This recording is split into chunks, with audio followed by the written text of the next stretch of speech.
Hey everyone, hope you're all doing well. Welcome to another Adventures with Smiles. Today I'm going to be going into the 1919 general strike in Winnipeg.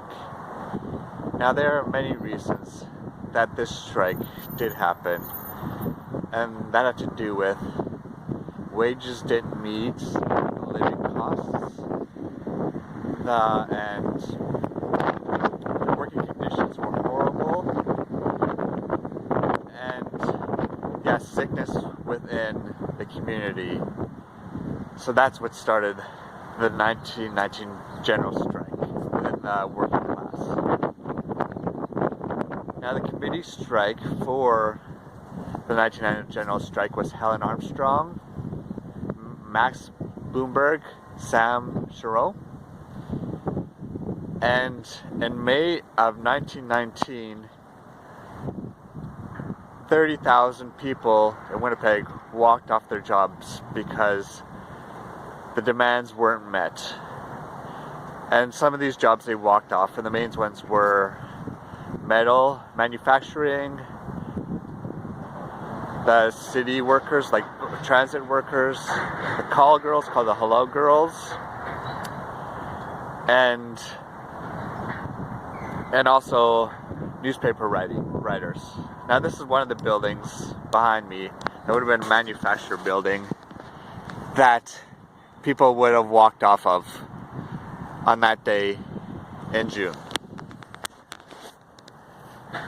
Now on the other side of this, fighting against them, were the Citizens Committee of 1,000.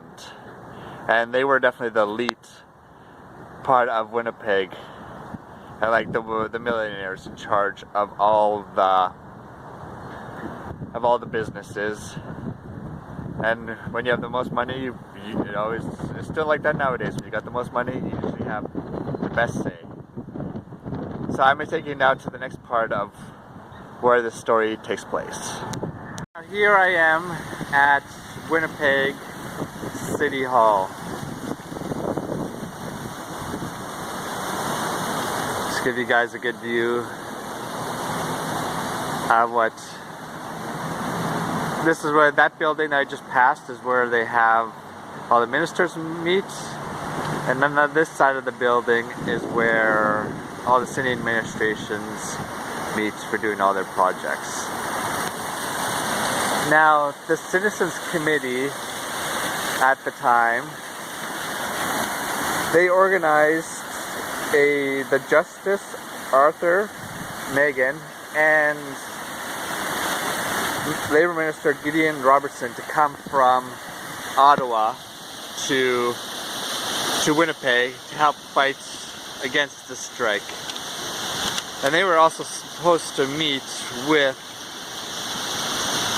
the strike committee itself, but all they ended up meeting with was the Citizens Committee. So they definitely didn't do the job they were supposed to do. And at this time in 1919, the mayor of Winnipeg was a Charles F. Gray.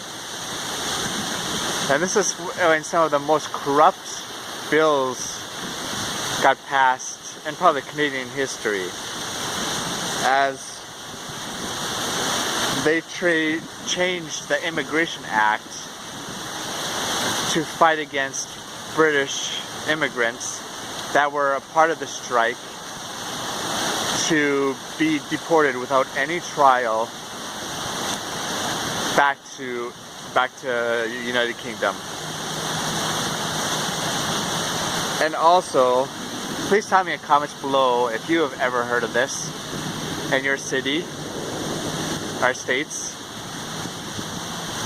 The city police force within Winnipeg, because they didn't pledge to the mayor that they wouldn't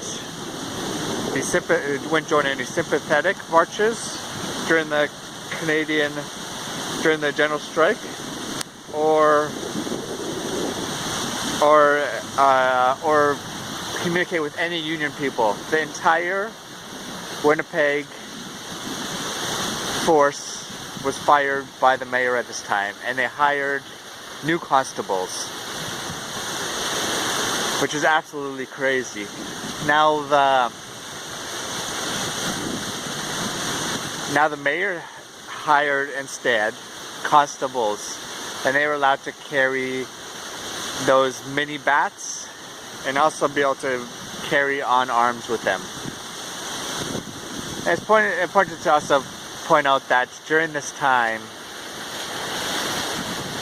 this is just the end of World War I, and the World War I's troops are coming back, and there were World War I troops set on both sides of this fight.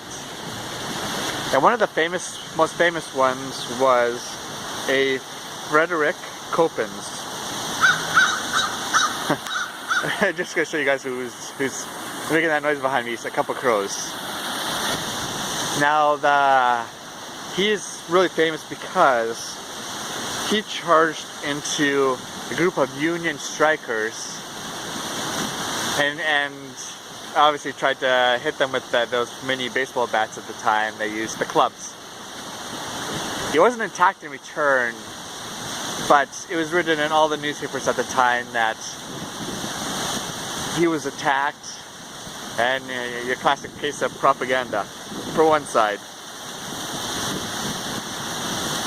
And a lot of these strikers were called, some of the terms they were called at this time were bohunks, aliens, and anarchists by the anti-strike views. Now, a beginning of a bargaining agreement began between the Metal Trades Council, but the reason it didn't pass and no agreement came to place was because the mayor and the government at the time ordered the arrest of all their leaders. And that shut down all the communication and hope for a peaceful end to it. Now I just want to show you just some cool sculptures here on the side of this building before I continue on with Bloody Sunday, which is called probably the most famous day in the beginning of June in history of the 1919 general strike.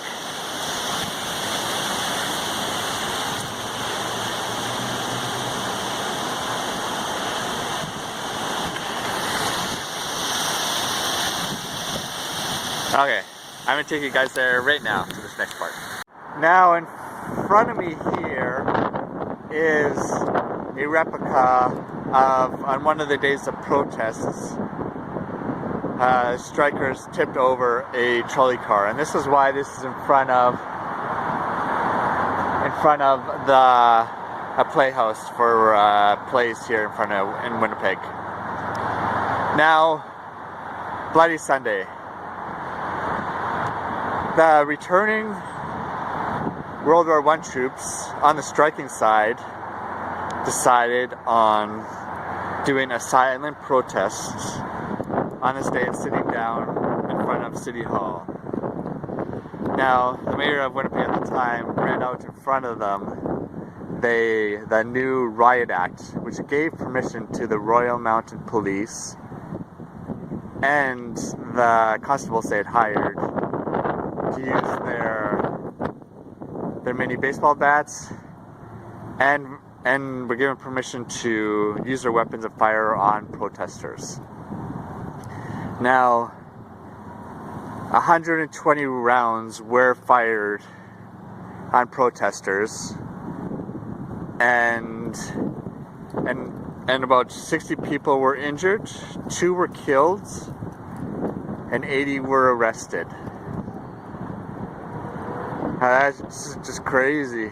And one of the other parts of the story for this too was a fear from the people in power. They figured they were socialists, like there's a lot of general strikes that happened in Eastern Europe at this time period too, and they had feared that they were one to put in power and overthrow the government. It's kind of a socialist government, which was never true. They were just standing up for better working conditions and wages. So on June 15th, a few days after this, employees went back to work.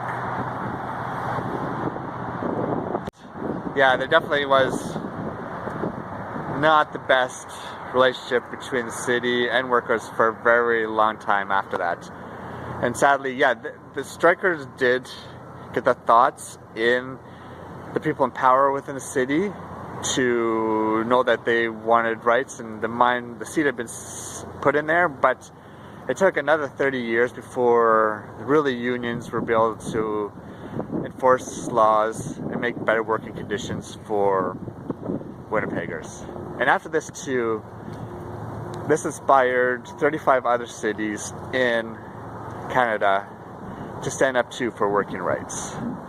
And for the people that were in power or taking lead for the union, most of them were put in jail for a year, and one of them was only put in jail for 6 months. Alright, thank you for tuning in. Don't forget to hit that like button. I will see you guys soon. Peace out. Love.